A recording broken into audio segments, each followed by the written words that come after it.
आइए अब आज आपको बहुत इम्पोर्टेंट टॉपिक बताने वाला हूँ ग्रामर के रूप से।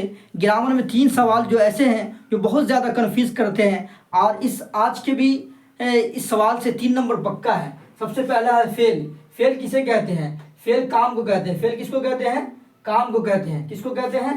काम को कहते हैं। फाइल किसे कहते हैं? काम करने वाले को। फाइल किसे कहते हैं? काम करने वाले को, करने वाले को। फाइल किसे कहते हैं? काम करने वाले को।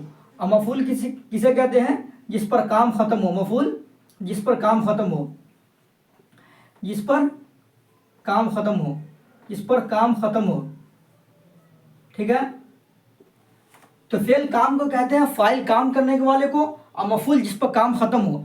इसको इंग्लिश में बोल देते हैं वर्ब, और फाइल को सब्जेक्टिव, और मफूल को ऑब्जेक्टिव बोल देते हैं। इसी तरह फेल है कत्ल, कत्ल करना। ठीक है, कातिल कत्ल करने वाला, कातिल कत्ल करने वाला। मकतूल जिसको कत्ल किया गया हो।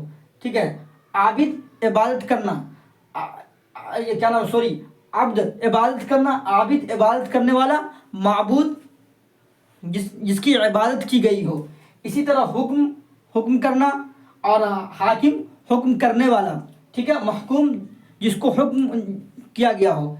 ठीक है, उसके बाद खल्क है, तो खल्क ये फेल है। उसके बाद आप कमेंट के अंदर क्या नाम है, खल्क का फाइल बनाइएगा और मफूल बनाइएगा। ठीक है, और इस ज़रूर कमेंट करके बताइएगा। फिर मिलते हैं अगली वीडियो में।